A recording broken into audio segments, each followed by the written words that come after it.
So ito na po ang continuation ng ating episode kanina kung saan binabarag natin itong mga ipokritong mga DDS na nagsasabing nasa krisis na tayo, may gera na sa Middle East, ang taas-taas ng diesel at gasolina, pero puro impeachment pa rin at pamumulitika ang inyong inaasikaso. Look who's talking. May krisis na nga, may gera na nga, ang taas na nga ng crudo, pero puro fake news pa rin ang inaatupag nitong mga DDS, puro paninira, puro pambabatikos, wala namang ambag para masolusyonan ang krisis na ating pinagdadaanan. Dito naman tayo kay Kiko Barsaga. Balik tayo sa krisis sa langis. Sabi niya, may kasalanan ang pamahalaan sa krisis sa langis. Kapag hinayaan mong umiral ang kasakiman at korupsyon sa panahon ng kapayapaan, iniiwan mong mahina ang bansa sa panahon ng digmaan. Ang galing talaga ni Kiko Barsaga.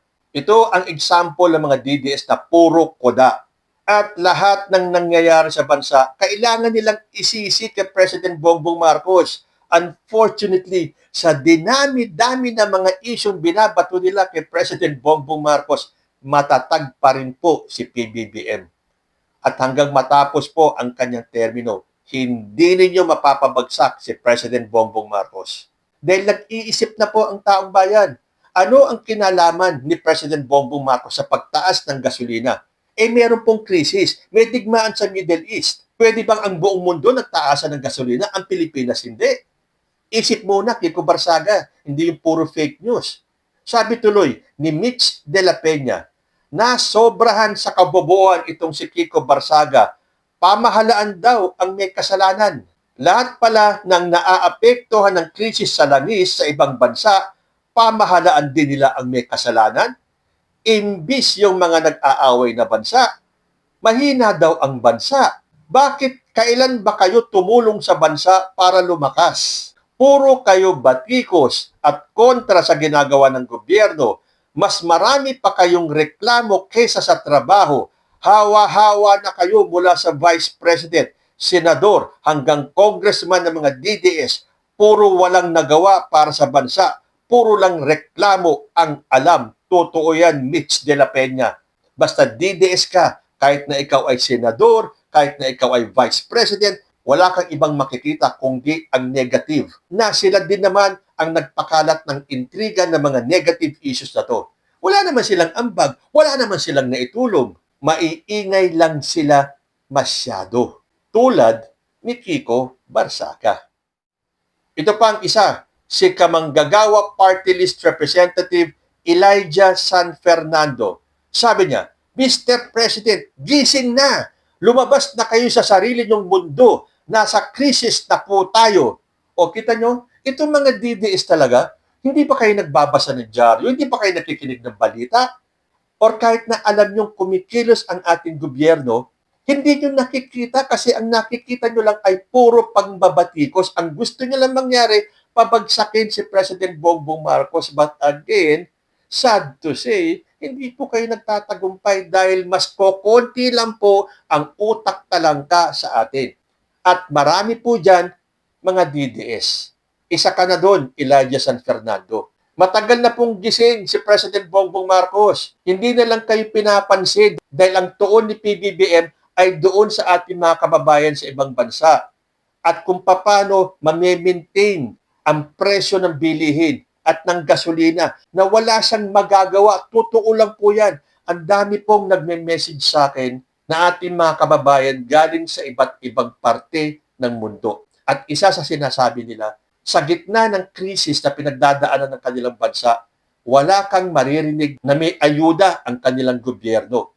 Pero wala kang maririnig na reklamo sa kanilang mga citizens. Bakit? Dahil naiintindihan nila ang sitwasyon. Hindi tulad dito sa atin. Well, actually, tayo naiintindihan natin. Itong mga DDS lang ang kunwari, hindi nila naiintindihan. Kailangan wasakin nila ang gobyerno natin.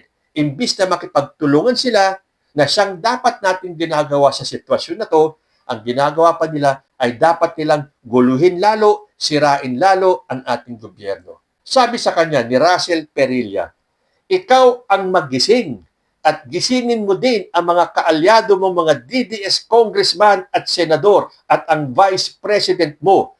Sa nangyayaring krisis, napauwi na ni BBM ang mga OFW na gustong umuwi. May subsidy ang administrasyon na 5,000 sa mga drivers. Kayo ang lumabas dyan. Ano ang naitulong nyo? Puro lang kayo puna at batikos. Anong ambag nyo bilang public servant? Puro salita lang. Sino ngayon ang tulog sa nangyayari? Yung presidente, gawa muna bago salita. Or kayong puro salita lang sa nangyayaring krisis sa bansa. Tatakpo yan ng mga DDS. Wala na po tayong magagawa doon. Akala mo may mga ambag, akala mo may mga naitulog, or akala mo meron silang na-suggest man lang na solusyon para maibsan itong krisis na pinagdadaanan natin. Wala. Puro lang sila reklamo. Puro lang sila batikos. Wala naman silang ginagawa. Mga public servants yan, ha? Ano ba ang Pilipinas? Isa lang ba ang public servant natin? Ang presidente lang ba? Hindi ba dapat lahat ng public servants kumikilos, tigilan yung pambabatikos, gumawa muna, makibahagi sa solusyon, hindi yung kayo pa ang nagiging problema. At tulad nga sa ibang episodes natin, hindi po nawawala ang pangalan ni Rowena Guanzon. Dahil tatakbo po yan ng senador Kaya kailangan niya mag-ingay na mag-ingay. Kailangan ipakita niya sa taong bayan na kasing talino siya or mas matalino pa siya kay yumaong Miriam Defensor Santiago. At kailangan patuloy siyang mang-insulto at mangliit ng tao ng kanyang kapwa. Dahil siyempre nga, kapag kayo ay walang Rolex at kayo ay hindi naka-Gucci, tatapakan lang po kayo ng isang attorney Rowena Guanzon.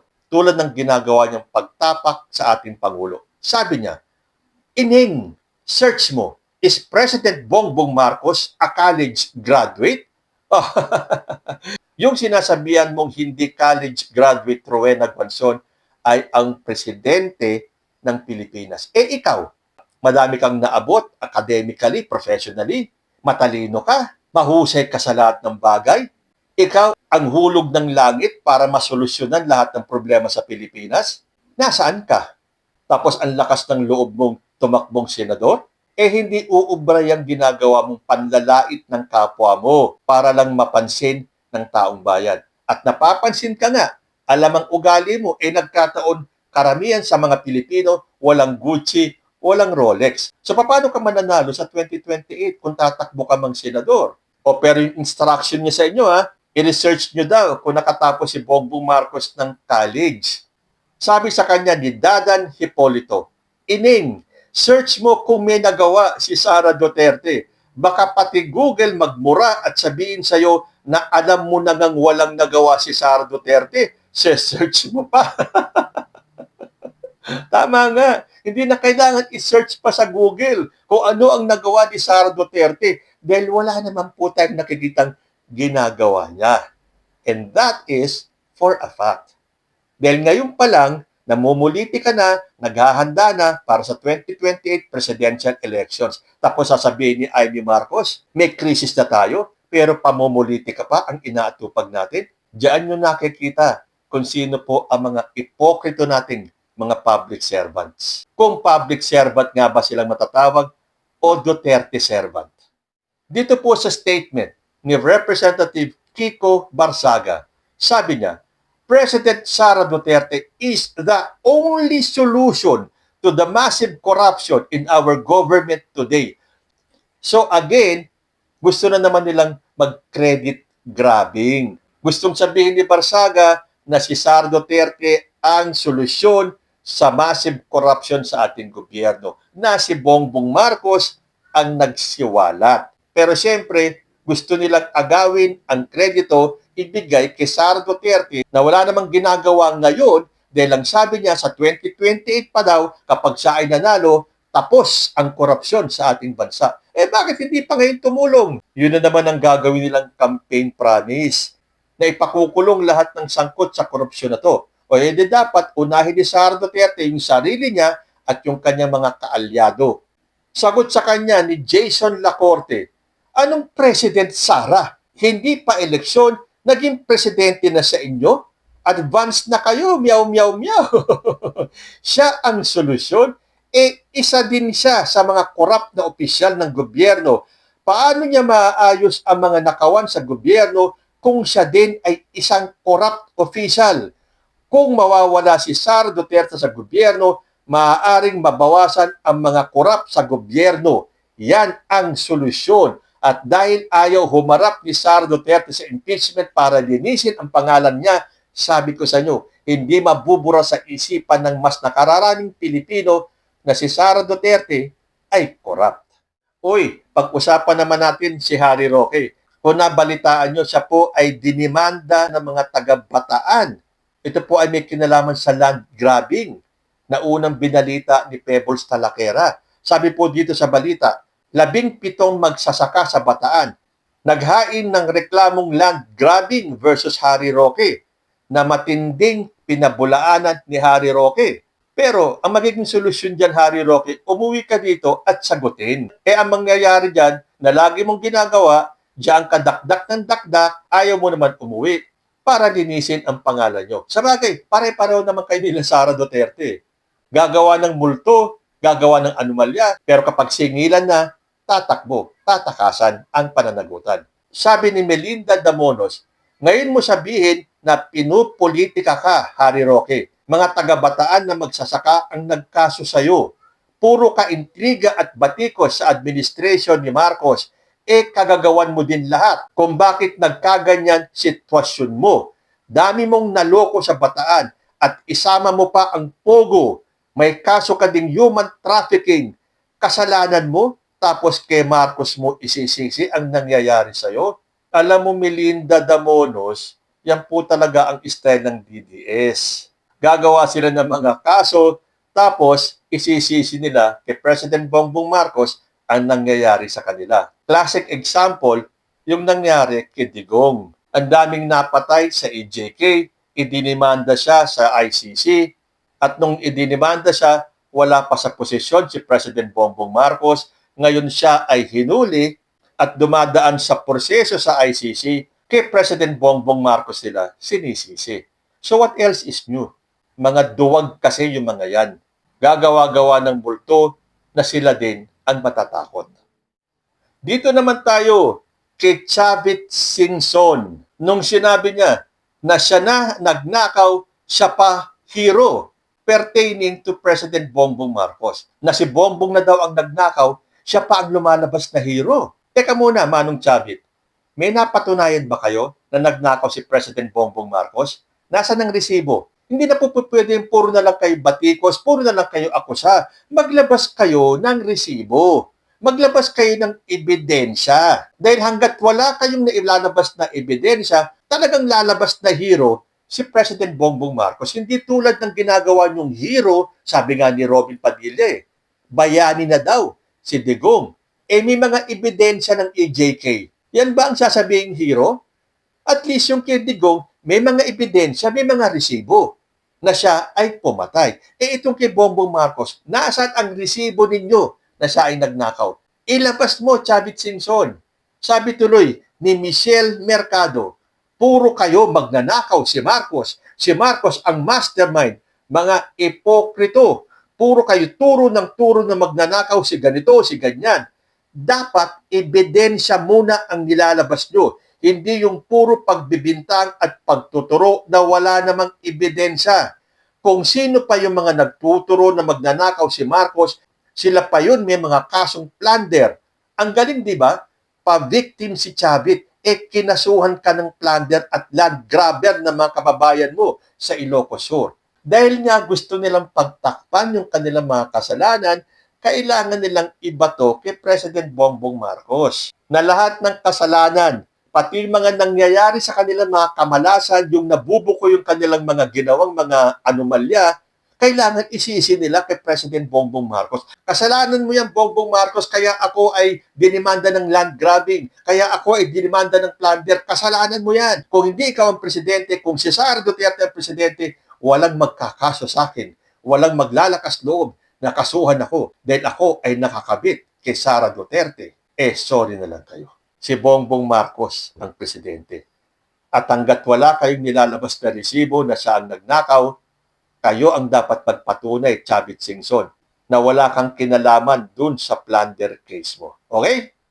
Dito tayo kay Attorney Regal Oliva. Ito, nabigyan ko na ng reaction to nung sinabi niya na $1 equals 60.10 pesos. Tapos impeachment pa din ang nasa utak ng Kongreso. Gago lang na sinabi ko dati na akala ko matalino tong si Oliva eh. Nung una ko siyang napanood, ang galing magsalita. Yung pala, gumagamit ng magagandang salita para nga isipin ng mga simpleng mamamayan tulad ko na, wow, ang talino ni Oliva. Pero sabi ko nga sa inyo, once na madikit ka sa mga Duterte, kahit na anong talino mo, nalulusaw ang iyong utak at ikaw ay nagiging bobo. Gago pala, hindi kaya ikaw yon Oliva? Sagot sa kanya ni Jasper Ponce. So ang ibig mong sabihin na okay lang may mga opisyal tayo, mga magnanakaw at huwag magpaliwanag dahil sa dolyar at peso? Anong connect ng piso sa mga opisyal nating mga magnanakaw? Kung baga, may ebidensya na may korap sa opisyal ng gobyerno.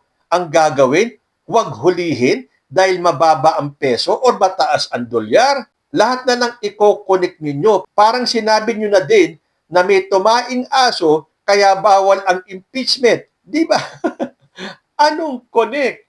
Kita nyo, matatalino po ang mga Pilipino. Akala ng mga DDS dito, lalo na yung mga attorney kuno, na dahil sa mga mabulaklak na mga pangungusap, ay madadala nila tayo para paniwalaan sila. Hindi na po ganun. Mga DDS na lang, yung mga supporters ninyong mga madaling mauto ang maniniwala sa inyo. So kay Oliva, sayang ka.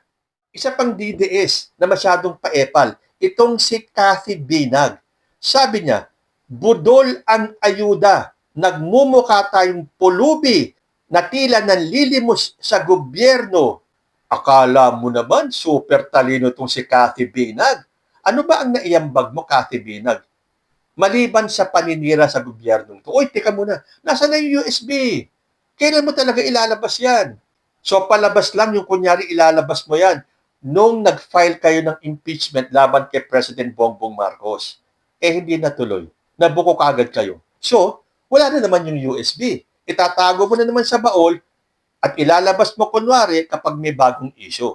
At ginaya mo lang yung statement ni Ivy Marcos na puro ayuda lang ang binibigay ng gobyerno. Sagot tuloy sa'yo ni Jasmine Luistro, budol pa sa'yo ang ayuda? So, budol din pala ang ayuda ng puon mong Duterte noong panahon niya. Ikaw pa yung nagmumukhang pulubi na imbis kami mga ordinaryong Pilipino. Pag walang ginawa ang gobyerno, sasabihin nyo, walang kwenta ang gobyerno. Ngayon na may kahit paano maliit na tulong ang gobyerno, budol pa sa inyo.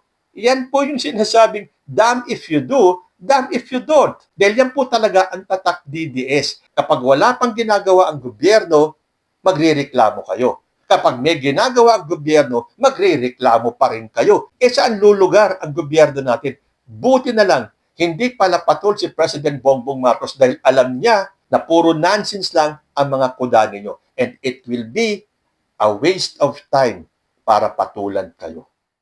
Ito pang isang senador na to, na impeachment pa rin ang kanyang ginigiit sa gitna ng krisis natin. Sabi ni Senator Robin Padilla, may impeachment pa rin pala sa gitna ng kinakaharap ng mga Pilipino? God help us! Kita nyo, pare-pareho ng naratibo itong mga to. Kay Guanzon, kay Tequilla, kay Padilla, kay Amy Marcos, at sa lahat ng DDS. Nasa gitna na tayo ng krisis, impeachment pa rin ni Sara Duterte ang pinag-uusapan at pinagkakaguluhan. Kayo lang kasi nagkakagulo. Akala nyo kasi sa kakasalita nyo yan, sa kakalabas din ng statement na kunyari kayo ay may concern sa nangyayaring digmaan sa gitnang silangan at sa pagtaas ng gasolina, samantalang nakikita namin. Kaya kayo naglalabas ng ganyang mga statement ay dahil gusto ninyong kalimutan ng taong bayan ang impeachment ni Sara Duterte. Gusto niya lang isalba, isave si Sara Duterte. Sa pagkakataong ito, too late, dahiro na kayong lahat.